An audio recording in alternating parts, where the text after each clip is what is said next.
सगळ्यांना माझा नमस्कार। परमपूज्य परमात्मा एक सेवक मंडळ वर्धमान नगर नागपूरच्या वतीने बाबाच्या आदेशाप्रमाणे आज घोडेझरी ह्या गावी मासिक 90 हवन नुकतेच पार पडले आणि त्यानिमित्त एका चर्चा बैठकीला सुरुवात झालेली आहे। आजच्या चर्चा बैठकीमध्ये स्वयं सृष्टी विधाता भगवान बाबा हनुमानजी उपस्थित आहेत। बाबाला माझा प्रणाम। तसेच आपल्या सगळ्यांचे सद्गुरू महान तेगी बाबा जुमदेवजी उपस्थित आहेत। बाबाला माझा प्रणाम। तसेच बाबाला वेळोवेळी सहकार्य करणाऱ्या आपल्या मातोश्री वाराणसी आई ठुबरीकर उपस्थित आहेत। आईला माझा प्रणाम। तसेच आजच्या चर्चा बैठकीचे अध्यक्ष परमपूज्य परमात्मा एक सेवक मंडळ वर्धमान नगर नागपूरच्या वतीने कोषाध्यक्ष दहीकर भाऊजी यांना माझा नमस्कार।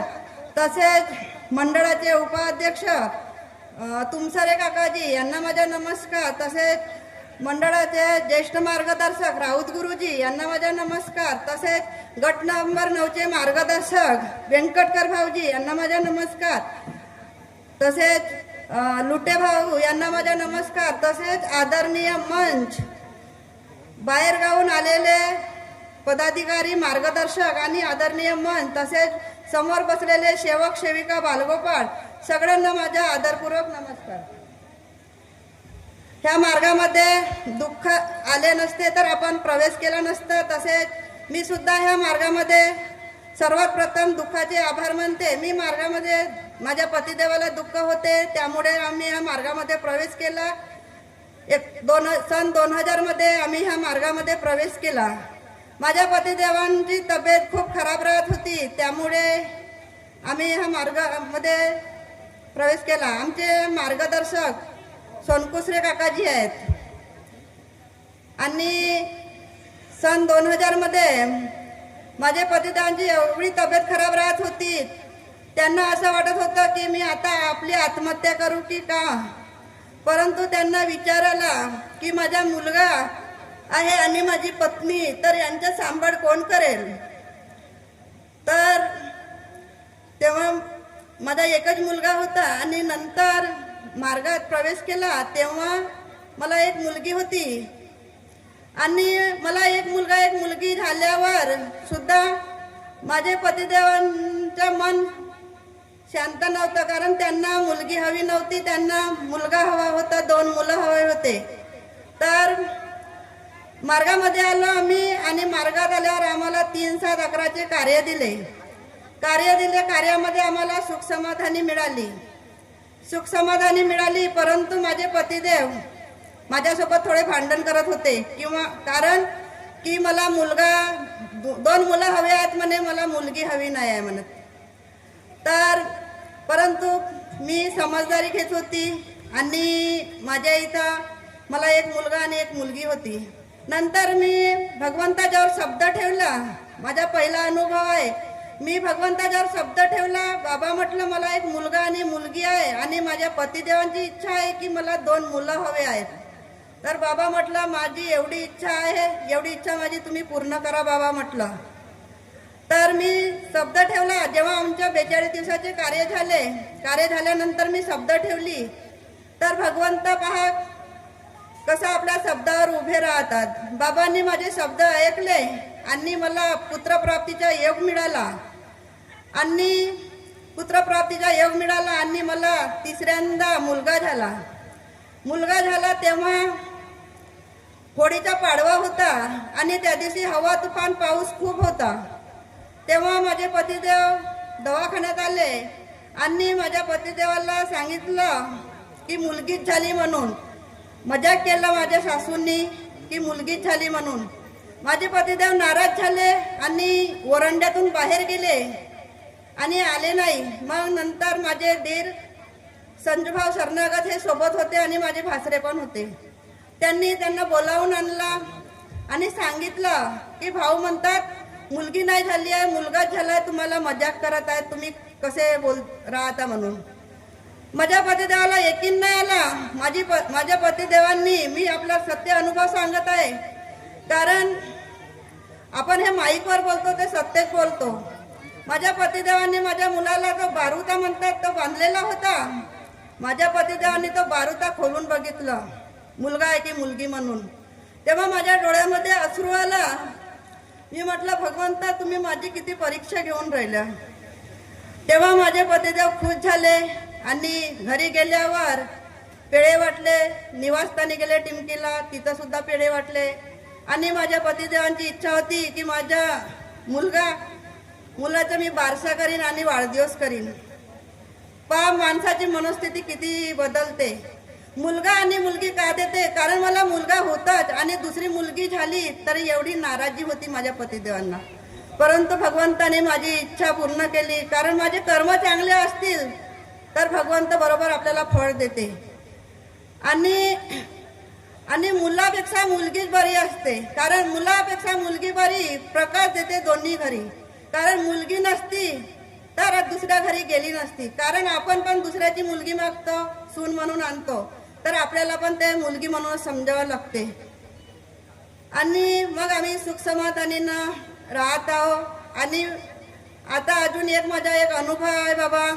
नोव्हेंबर महिन्यातला माझ्या पतिदेवांची तब्येत खराब झाली. त्यांना सर्दी खासी बुखार आला होता आणि त्यांना बावनकुळे डॉक्टर आहेत भारतनगरला. ते तिथं गेले औषध घेण्याकरिता.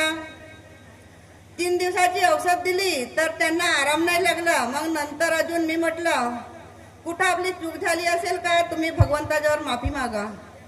हे म्हणतात माझी चूक माझ्या लक्षात तर काही येऊन नाही राहिली. मग पुन्हा अजून 3 दिवसाची औषध संपल्यावर गेले डॉक्टरकडे. त्यांच्याकडे त्यांनी BP, शुगर आणि थायरॉइड वगैरे चेक केला. त्यांच्यामध्ये थोडंसं BP वगैरे त्यांना निघालं, थायरॉइड वगैरे. मग औषध दिली 5 दिवसाची. त्यांच्यानं सुद्धा त्यांना आराम नाही लागला. मग मी म्हटलं, ह्या एका डॉक्टरच्या भरोश्यावर नको राहा, तुम्ही दुसरे डॉक्टर बदलवा. मग छोटे डॉक्टरकडे गेले पारडीला. त्यांच्याकडे पण 3 दिवसाची औषध दिली. 3 दिवसाची औषध दिल्यानंतर त्यांना आराम नाही लागला. मी म्हटलं, अजून तुम्ही पुन्हा जा डॉक्टरकडे. पुन्हा डॉक्टरकडे गेले. डॉक्टरांनी म्हटलं, तुम्ही ECG करा, तुम्हाला आराम नाही लागत आहे. तर भवानी हॉस्पिटलमध्ये माझी पतिदेव ECG करायला गेले. आम्हाला घरी काही सांगितलंच नाही, फक्त डॉक्टरकडे गेले एवढा माहिती होता. माझे दोन्ही मुलं, माझा मोठा मुलगा जॉबवर गेला होता, लहान मुलगा कॉलेजला गेला होता. तेव्हा माझे पतिदेव ECG करून रिपोर्ट घेऊन डॉक्टरकडे गेले. डॉक्टर म्हणतात की तुम्ही हार्टच्या डॉक्टरकडे जा. रिपोर्ट बघितल्यानंतर माझे पतिदेव रिपोर्ट बघितल्यानंतर हार्टच्या डॉक्टरकडे गांधीबागला गेले. आणि आम्हाला काही सांगितलंच नाही, घरी फोन वगैरे काहीच नाही केलं, एकटेच गेले ते. तिथं गेल्याच्या नंतर तो हार्टच्या डॉक्टरांनी रिपोर्ट बघितली. तो का म्हणते, तुम्हाला ॲडमिट व्हावं लागेल, तुमच्या हार्टचं ऑपरेशन करावं लागेल, तुमचे डॉक्युमेंट जमा करा आणि इन्शुरन्स वगैरे आहे का तुमच्याकडे.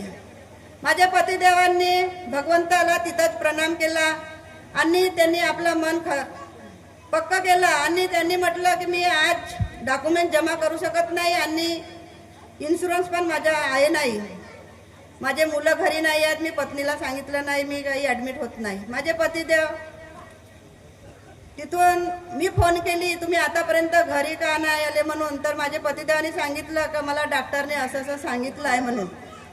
तेव्हा मला रड आला, माझं मन थांबलं नाही. हार्ट म्हटलं तर तेव्हा दोन वाजले होते. तेव्हा मी आपल्या मोठ्या मुलाला फोन केली.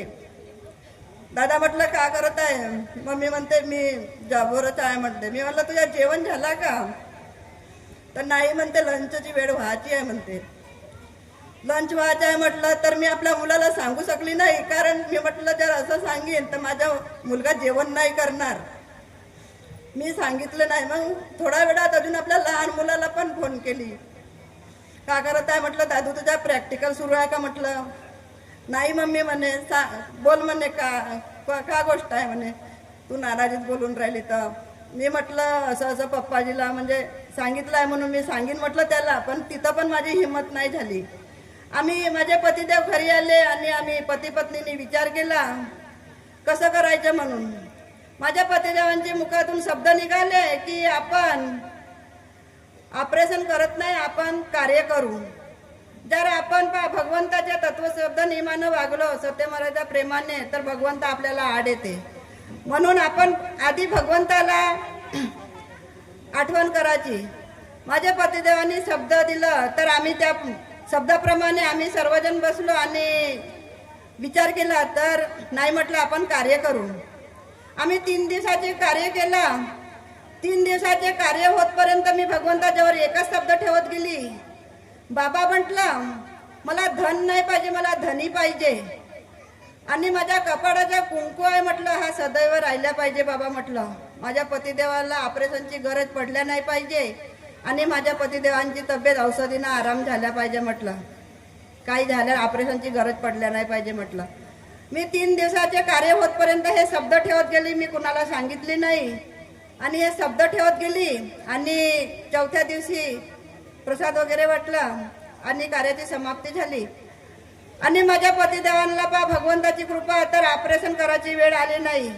त्यांनी सांगितलं होतं की 2 ते 2.5 लाखचा खर्च येईल म्हणून.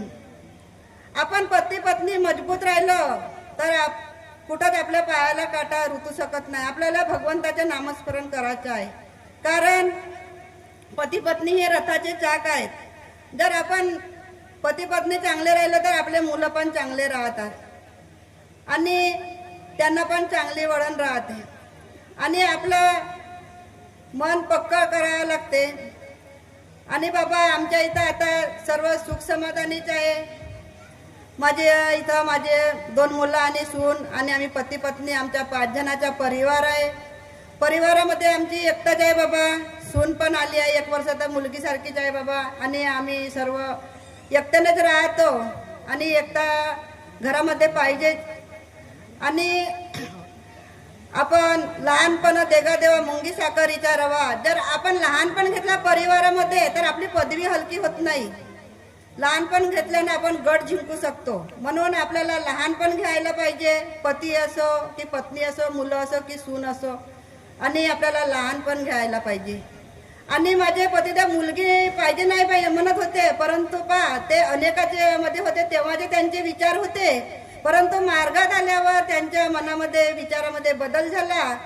आणि आता मुलीची एवढी आठवण करते आणि मुलीचं लग्न सुद्धा एवढ्या धूमधडाक्यानं केलं की चांगलंच लग्न केलं. आणि माझ्या मुलीसाठी योग पण चांगल्याच घरचा मिळाला बाबा. आणि आपल्या घरी सुखी समाधानीने आहे. 1 मुलगा आणि 1 मुलगी आहे. नातू आणि नातीन आहे बाबा माझ्या मुलीकडे. आणि सुख समाधानीनं जगत आहो आणि आमचा परिवार सुखमय आहे. आणि आपल्याला एकताच आहे. आपल्याला परिवारामध्ये आणि सेवकामध्ये एकता घडवायची आहे, तर आपल्याला एकतेनेच राहायची आहे. आणि जर माझ्या बोलण्या चालण्यामध्ये कुठं चुकलं असेल बाबा तर मी क्षमा कराल मला. आणि एवढेच बोलू. आणि सत्य मर्यादा प्रेमाचे मला आचरण द्या बाबा. 4 तत्व 3 शब्द 5 नियमाचं पालन माझ्याकडून करून घ्या बाबा. आणि झाल्या पाहिजे माझ्या परिवारामध्ये माझ्याकडून. एवढी मला सद्बुद्धी द्या, माझ्या बुद्धीचा विकास करा. आणि एवढेच बोलून मी आपल्या शब्दाला इथं विराम देते. सगळ्यांना माझा आदरपूर्वक नमस्कार.